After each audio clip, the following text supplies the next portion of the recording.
오늘 함께 하실 말씀의 제목은 불확실한 미래에 어떻게 나아가나. 이제 아까 말씀드린 대로 주만나 큐티를 이제 우리 다 하고 계실 텐데 안 하시고 계시면 하시면 됩니다. 그동안 함께했던 여호수아가 끝이 나고 이제 사사기 말씀을 시작하게 됩니다. 사사기에 대해서 대략 말씀을 드리자면 우리 모르는데 이제 막 보려고 힘들잖아요, 그죠? 이제 책 제목부터 먼저 얘기를 들으면은 히브리어로 쇼페팀이라고 합니다. 그 뜻은 지도자들, 재판장들 뭐 이런 뜻입니다. 그리고 우리가 사용하는 개역 개정 성경은 중국어 번역본을 이제 사용된 용어를 그대로 받아들여서 그래서 우리는 사사기라고 제목을 정하게 되어졌습니다. 이 사사기의 내용은 말 그대로 책 그대로 대략 12명의 사사들이 등장하고 있습니다. 앞선 지도자 여호수아가 죽고 이스라엘이 지금 국가적인 체계를 갖추기 전에 어떻게 보면 모습인데 약 350년간의 역사를 기록하고 있고 이 12명의 사사가 펼치는 이야기가 이제 진행되어진데 그런데 이 12명의 사사 이야기가 영화 속에서 볼 수 있는 막 영웅적인 그런 모습을 담고 있지는 않습니다. 오히려 이스라엘의 죄악된 모습, 하나님을 배약한 사람과 죄악이 가득했던 사회에 대해서 고발하고 있는 책이 어떻게 보면은 사사기다라고 할 수 있겠습니다. 동시에 하나님의 통치를 거부하며 자기 스스로 마치 왕처럼 되려고 했던 사람들의 이야기를 담아내고 있습니다. 그리고 사사기 가장 마지막 구절에는 이렇게 쓰여 있습니다. 그때에 이스라엘의 왕이 없으므로 사람이 각기 자기의 소견에 옳은 대로 행하였더라. 자기 소견에 옳은 대로 행했다라는 말은 무슨 얘기입니까? 하나님의 통치를 인정하지 않았다는 거죠. 자신의 생각과 기준이 절대적인 기준이 되어져서 세상을 판단하고 살아가려고 하는 사람들의 이야기가 바로 사사기의 이야기라고 할 수 있습니다. 여러분, 이스라엘 공동체는요 일반 국가와 다릅니다. 어떤 국가입니까? 신정국가죠. 왕정국가도 아니고 대통령제도 아니고 신정국가입니다. 즉 왕이 없어도 하나님의 말씀, 율법을 따라서 살면 되는 나라였습니다. 그러니까 무슨 얘기입니까? 모든 사람이 하나님의 말씀을 따라 하나님 중심으로 살아가면 다 괜찮은 거예요. 국방도 뭐 농수산도 아무 문제 없는 거예요. 왜요? 하나님 말씀만 따르면은 다 책임져 주시거든요.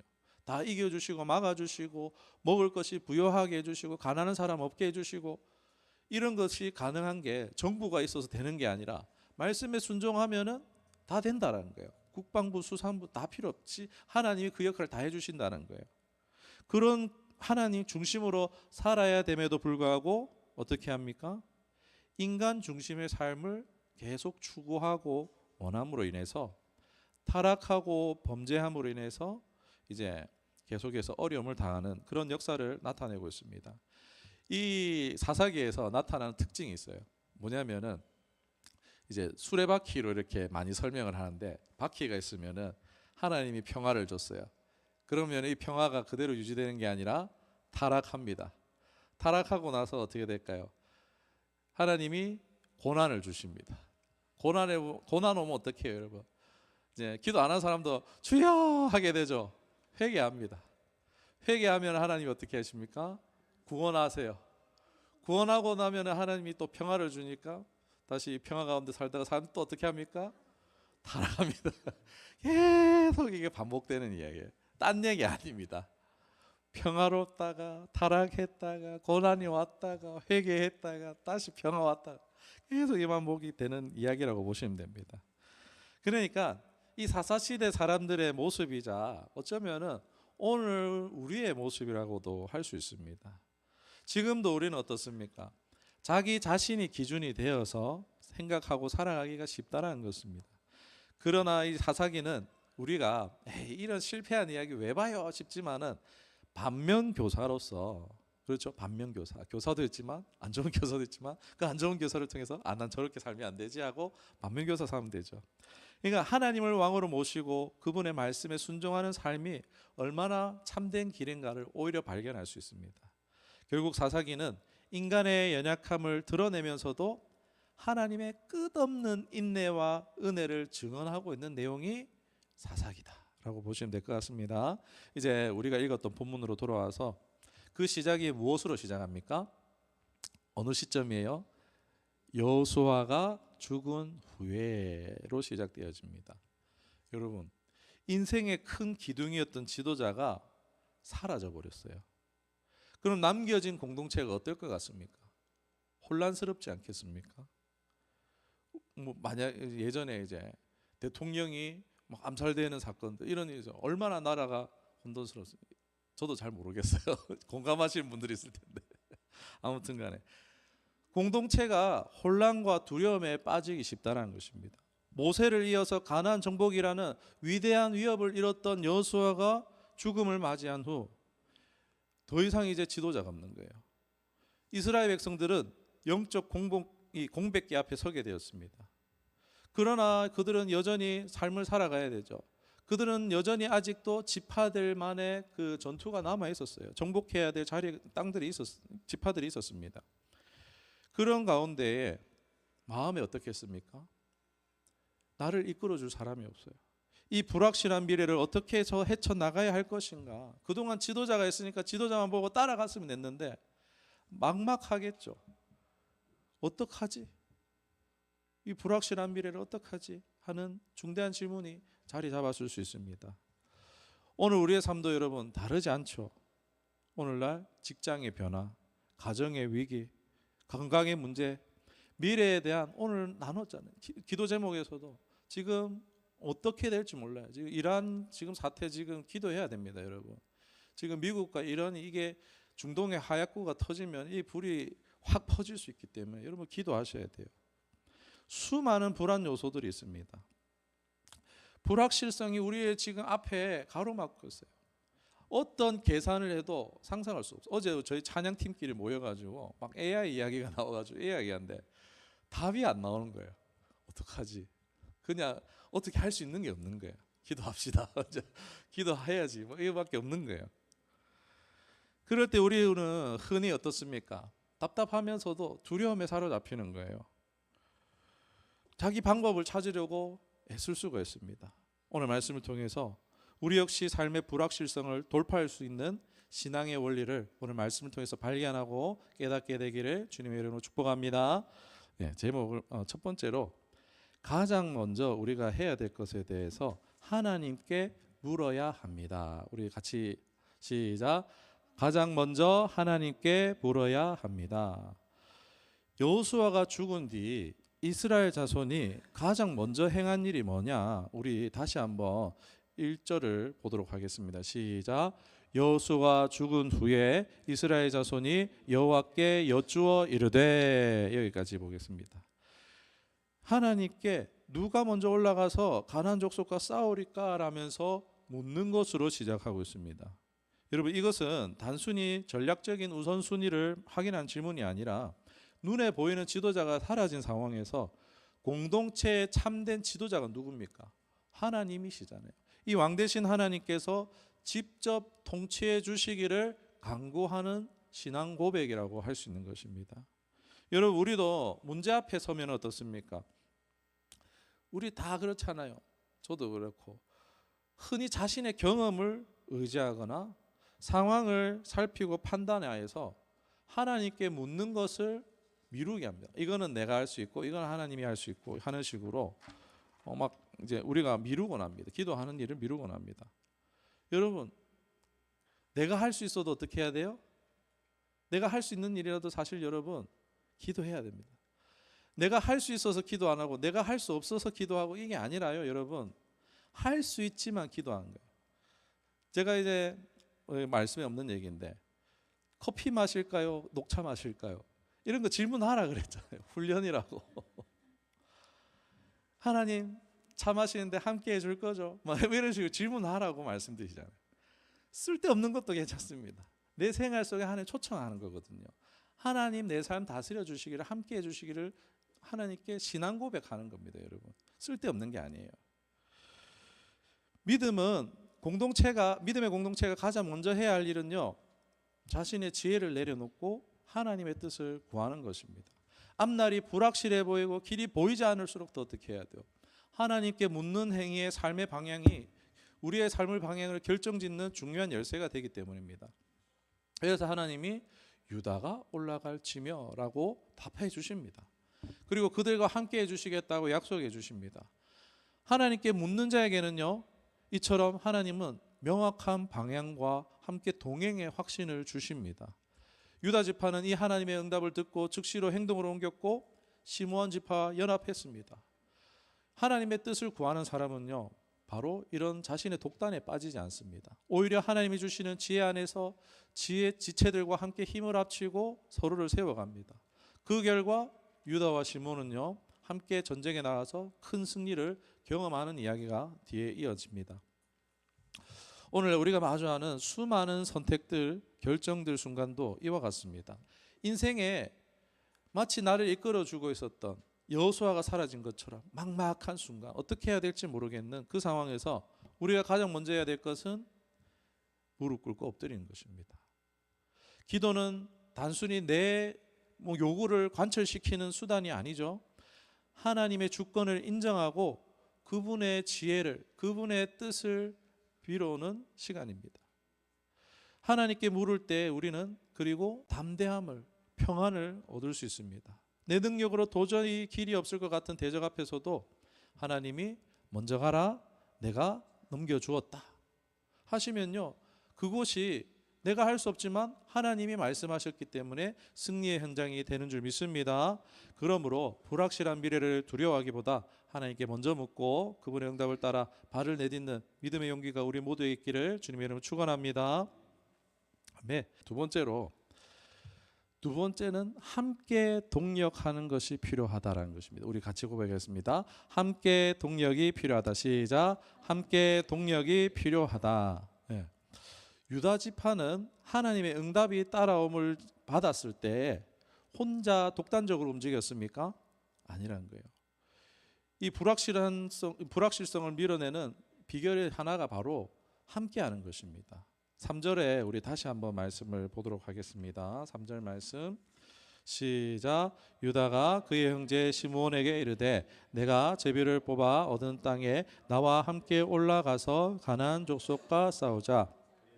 나도 내가 제비를 뽑아 얻은 땅에 함께 가리라 하니 이에 시므온이 그와 함께 가니라. 아멘. 여러분, 이것은 단순히 군사적 동맹이 아니라 하나님의 뜻을 구하는 사람들이 어떻게 공동체적으로 함께 하는지에 대해서, 연합하여서 그 응답을 보는지에 대해서 잘 보여주는 장면이라 할 수 있습니다. 유다는 하나님의 응답을 받았지만 독단적으로 해석하지 않고 형제 지파와 함께 올라갔습니다. 이런 불확실한 속에서 승리의 비결은 순종과 더불어서 바로 성도의 연합 가운데에 이 불확실성을 돌파하는 능력이 있다는 것입니다. 여러분, 하나님께서는 우리 각자 한 사람 한 사람을 부르셨습니다. 그런데 어디에 부르셨어요? 공동체 속에 부르셨습니다. 공동체 안에서 서로 함께 협력하여 싸우도록 부르십니다. 혼자서는 감당하기 어려운 철병거와 적들이 있어도요, 믿음의 지체들과 함께 할 때에 감당할 힘을 얻게 되는 줄 믿습니다. 여러분, 우리의 삶에도 마찬가지입니다. 신앙은 개인의 결단만으로 완성되지 않습니다. 여러분, 제가 여기 하나님 결책하라시네, 그럼 저 혼자서 이 교회 개척하게 하셨습니까? 아니라는 거예요. 하나님께서는요, 저는 제가 개척할 때 저 혼자 할 수 있는 줄 알았어요.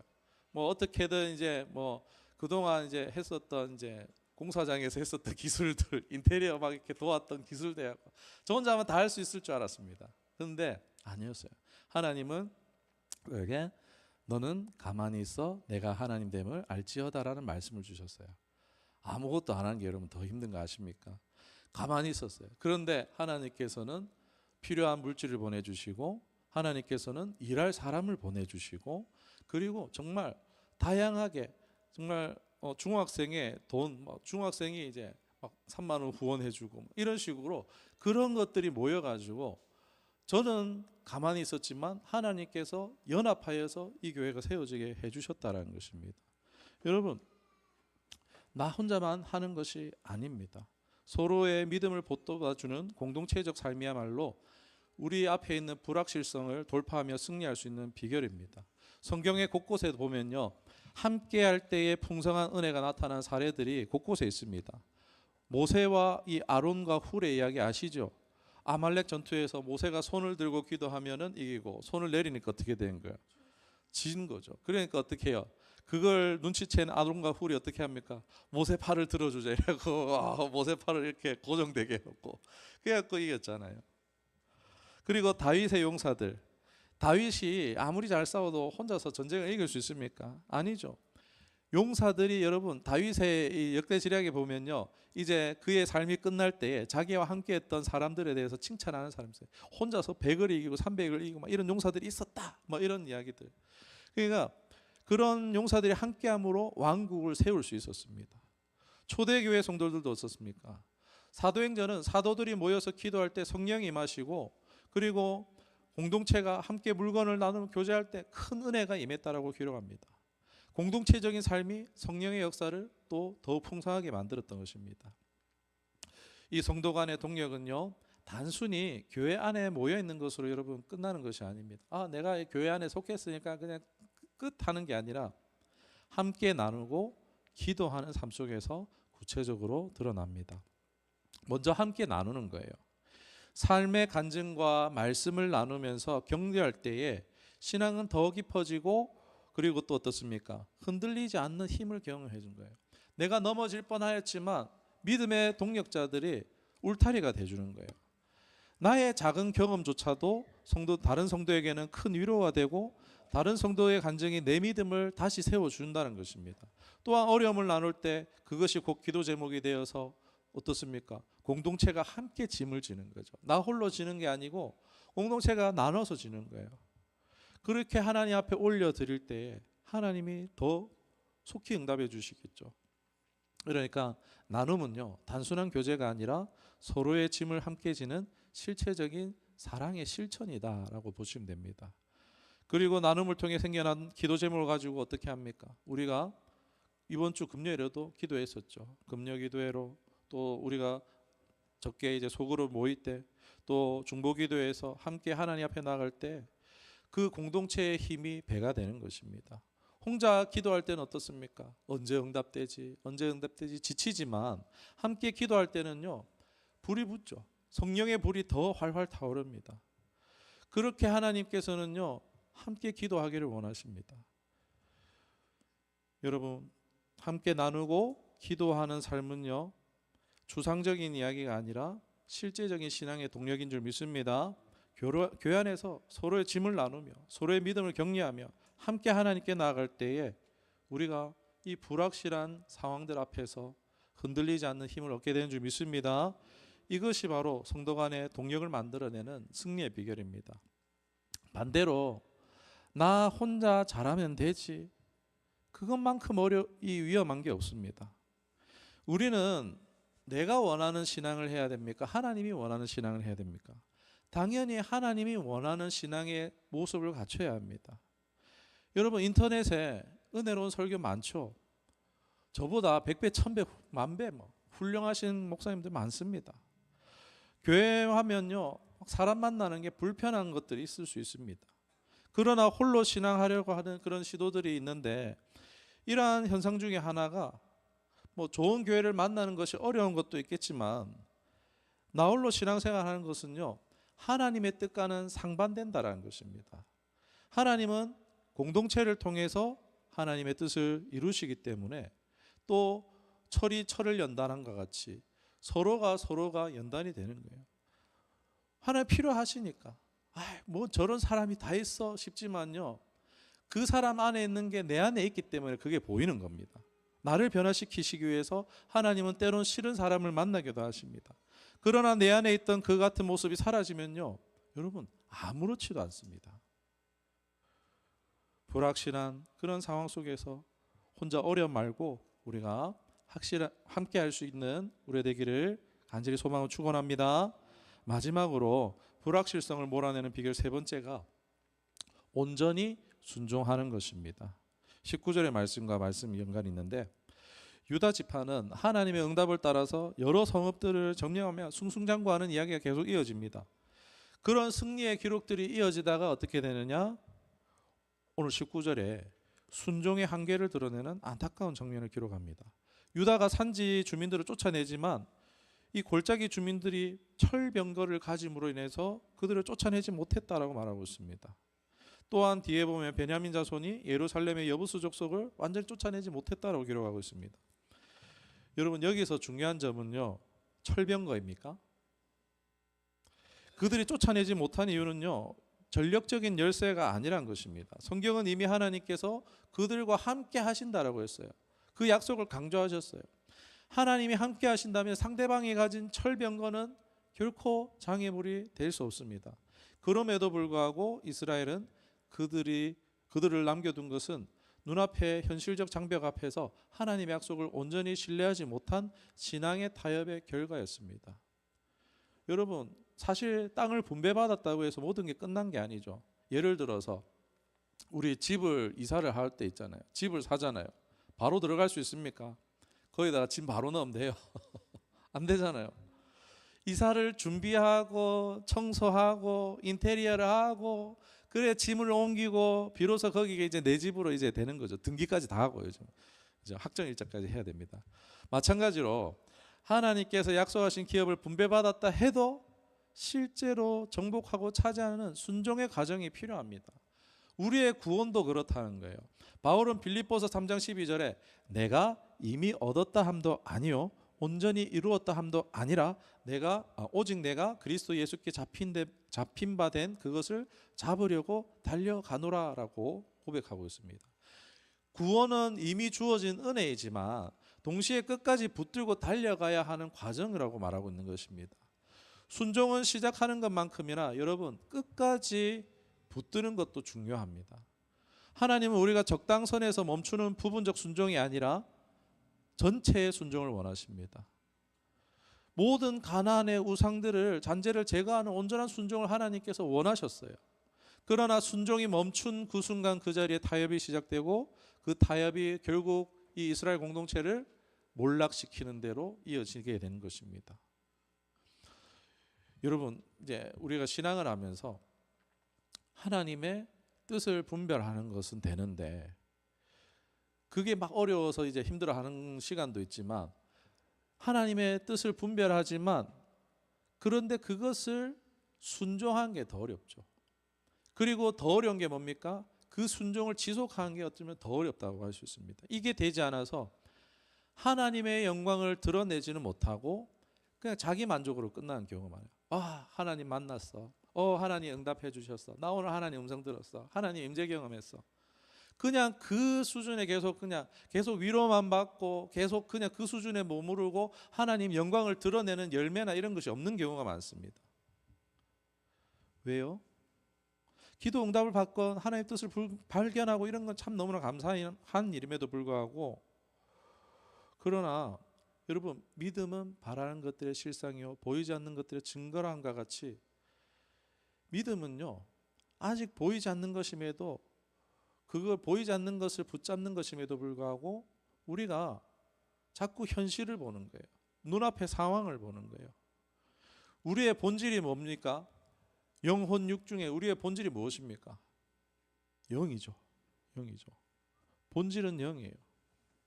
이 육신요 여러분 하나님의 나라가 올 때엔요 호련히 새 옷을 입게 돼요. 새 몸을 온전한 예수님이 부활체로서 문을 열지 않고 들어오신 것처럼 여러분 우리는 새 옷을 입습니다. 새 육신을 입게 되어집니다. 이 육신은요 임시 장막이라고 말합니다. 여러분 육신의 본질이 아니에요. 여러분 컴퓨터 있는데 컴퓨터 케이스가 본질입니까? 메인보드와 CPU와 램과 전원장치와 그런 게 본질이죠. 메모리 이런 게 본질이죠. 여러분 육신은 본질이 아니에요. 우리의 본질은 영임에도 우리가 영의 체질이 아직 되지 않은 거예요. 아주 실제적인 예를 한번 들어보도록 하겠습니다. 우리가 신앙생활을 하면서 일상에서 수없이 경험하는 영역입니다. 아프거나 할 때 질병이 왔을 때에 기도합니다. 그죠? 기도하는 중에 치유에 관한 말씀이 떠오르거나 뭔가 하나님이 낫게 해주셨다라는 사인을 경험하기도 합니다. 확신이 들어요. 와, 응답받았다. 은혜로 충만해지고 감사가 부유하게 넘치게 됩니다. 하나님이 뜻하셨죠? 그러면 어떻게 해요? 그거 어떻게 해요? 너 나았어? 라고 하면 어떻게 해야 돼요? 감사합니다. 받으면 되죠. 할렐루야. 감사합니다 하면 되죠. 그건 주님의 약속하심을요, 하나님의 말씀을요, 감동을요, 내가 꽉 붙들고 있으면 되는 겁니다. 그런데 하나님은 나았다라고 말하는데 통증이 여전히 있어요. 그럼 나은 겁니까? 안 나은 겁니까? 안 나은 거예요? 잘 대답하세요, 여러분. 통증이 있어요. 나았습니까? 혼란스러우십니까, 여러분? 제가 아까 CPU 얘기 다 했는데 육체의 본질이 있지 않다 그랬는데 통증을 느끼는 것은 영입니까? 육신입니까? 자, 다시 질문하겠습니다, 여러분. 하나님이 네가 나음을 받았다 하는데 통증이 있어요. 나았습니까? 안 나았습니까? 나은 거예요, 여러분. 이게 본질입니다. 그런데 우리가 통증이 있으니까 하나님의 나았다는 말씀을 믿습니까? 통증을 믿습니까? 통증을 믿죠, 대개는. 이게 굉장히 안타까운 일이에요. 통증이 실제라고 생각하니까 통증을 믿어버리는 거예요. 낫지 않았다라고. 이걸요, 제가 컴퓨터에게 얘기했는데 다시 설명해 드릴게요. 지금 여러분 여기 화면을 띄우고 있어요. 지금 보니까 제 팔 흔드는 거 보입니까? 지금 보이죠? 여기에 아까 찬양할 때는 PPT로 해서 가사를 띄워요. 여러분, 이 지금 TV로 보이는 것은요, 나타나는 현상이에요. 그죠? 그런데 이 본질이 어디 있습니까? 저기 컴퓨터 안에 있죠. CPU가 영상 출력을 해서 현상으로 지금 나타나고 있는 거예요. 그죠? 어렵습니까? 그죠? 제가 막 여기서 타자를 쳐요. 제가 여기다가 나았다라고 작성을 해서 엔터를 탁 쳐요. 그러면은 이제 그 글자가 여기에 화면에 뜨겠죠. 거의 실시간 같지만 그런데 0. 몇 초라는 뭐가 있습니까? 딜레이가 있어요. 여기도 딜레이가 있는데 거리가 멀어질수록 딜레이가 더 있습니다. 이 사무실 저기 문을 닫아놨는데 문을 열면요, 소리가 메아리 쳐요. 여기랑 시간이 안 맞아요. 뭐죠? 딜레이가 있는 거예요. 여기서 나왔다라고 결정해서 엔터를 쳤지만은 딜레이가 있는 거예요. 하나님이 여러분에게 나았다라고 응답을 주시지만은 우리의 육체에 나타나는 현상에 딜레이가 있을 수 있습니까? 없습니까? 있을 수 있는 거예요. 그런데 딜레이가 있는 걸 가지고 안 되네 하고 안 됐는갑다 하고 연결된 선을 뽑아버리는 것 같은 거예요. 여기에 이제 하나님이 나았다 쳐주려고 했는데 통증이 그대로 있으니까 안 나았다고 선을 확 뽑아버리는 것 같은 거예요. 하나님이랑 연결되어져 있는 것을 뽑아버리는 것과 다름이 없다라는 거예요. 제가 무슨 말씀드리는지 아시겠죠? 말씀을 붙들어야 된다는 거예요.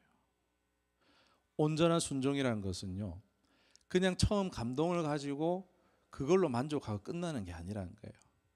내가 낫겠다 하면요, 통증이 있어도 하나님의 말씀을 붙드는 것이 믿음인 줄 믿습니다.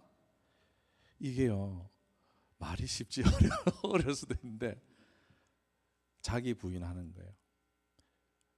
계속 통증을 믿는 게 아니고 하나님 날 사랑하시고 선하시고 은혜 베푸시기를 원하시고 복 주시기를 원하시며 하나님께서 나를 향하신 선하신 계획이 있고 그 하나님의 뜻을 통해서 하나님의 영광을 드러내기를 원하는 통로로 사용하시기를 원하신다라는 그 하나님의 계획과 말씀을 붙드는 것이 믿음인 줄 믿습니다. 그런데 우리는 어떻게 해요? 내가 아픈 거, 내가 가난한 거, 내 상황들 자꾸 보잖아요. 그거는요, 선을 뽑아버리는 거예요. 말씀을 붙드는 게 아니고 뽑았다 꽂았다 또 안 되네 또 안 되네 또 안 되네 계속 이러고 있는 거예요. 여러분, 오늘 우리의 삶 속에 여전히 남아있는 쫓아내지 못한 족속이 무엇인지 돌아봐야 합니다. 그것은 우리가 어쩔 수 없다면서 합리화할 수 있는 반복적인 죄의 습관일 수도 있고 세상의 가치관과 타협하며 남겨둔 마음의 우상일 수 있습니다. 우리가 현실의 그 철병과 앞에서 겁을 먹고 순종의 걸음을 멈춰버린다면 하나님이 예비하신 완전한 승리는 우리에게서 멀어지게 되는 거예요. 끝까지 순종했어야 돼요. 근데 끝까지 순종하지 않았어요. 철병거 보고 벌벌벌벌벌. 그러므로 우리는요, 사탄의 속임수, 세상의 장벽을 이겨야 돼요. 예수 그리스도의 이름과 능력으로 끝까지 순종해야 합니다. 순종은 단순히 시작하는 것만이 아니라 끝까지 견디며 하나님의 약속을 붙들 때에 비로소 완성됩니다. 오늘 내 안에 남겨진 불순종까지도 하나님의 말씀 앞에 다 드러내고 온전한 순종으로 나아감으로 하나님의 약속하신 평화와 승리를 누리는 복된 성도들의 삶들이 되시기를 주님의 이름으로 축원합니다. 말씀 읽겠습니다. 오늘 본문은 여호수아가 죽은 후 이스라엘 공동체가 불확실한 미래 상황을 맞이했습니다. 지도자가 사라진 뒤에도 그들은 하나님께 묻고 함께 협력하며 순종했지만 끝까지 순종하지는 못했죠. 오늘 얘기 드렸던 세 가지가 오늘 우리의 삶 앞에 있는 불확실성을 밀어내는, 이겨내는 비결이 됩니다. 첫 번째가 무엇입니까? 하나님께 묻는 것입니다. 눈앞에 보여지는 지도자가 사라졌을 때 이스라엘은 누가 먼저 올라가서 가나안 족속과 싸우리까 하고 하나님께 여쭈었습니다. 이것은 단순한 전략이 아니라 하나님을 참된 왕으로 인정하는 신앙 고백이었습니다. 우리 역시 앞날이 보이지 않지만 가장 먼저 하나님께 그 뜻을 구해야 되는 점 있습니다. 두 번째로 성도 간의 동력이 필요합니다. 유다는 시므온 지파와 함께 올라갔어요. 혼자 싸우지 않고 함께 협력하여서 승리를 경험했습니다. 오늘날 교회 공동체에 왜 주셨습니까? 서로 삶을 나누고 그 나눔 속에서 기도 제군을 발견하고 함께 기도할 때에 더욱 성령의 불은 타오릅니다. 나홀로 신앙은 위험합니다. 하나님은 공동체를 통해서 우리를 연단하시고 함께 세워가십니다. 마지막으로 온전한 순종을 해야 합니다. 유다는 산지 주민을 쫓아냈지만 철병거를 가진 골짜기 주민은 쫓아내지 못한 거예요. 이는 단순한 전력의 문제가 아니라 하나님의 약속을 끝까지 붙들지 못한 결과였습니다. 순종은 시작하는 것만큼이나 끝까지 잘 붙드는 것도 중요합니다. 듣는 것만으로 충분하지 않아요. 듣는 것도 감사하죠. 그러나 말씀을 붙들고 끝까지 순종할 때 하나님의 영광이 드러납니다. 영광을 드러낼 수 있는 저와 여러분 되기를 축원합니다. 우리의 삶에 주는 메시지는 분명합니다. 자기 소견에 옳은 대로 하지 않고 하나님을 왕으로 모시며 그분의 말씀에 끝까지 순종하며 살아가야 하는 것입니다. 하나님께 묻는 겸손, 성도 간의 동력, 끝까지 순종하는 믿음, 이 길을 걸어갈 때에 하나님께서 약속하신 평화와 승리가 저와 여러분의 삶 가운데 이루어질 줄을 믿습니다. 아멘. 기도하겠습니다.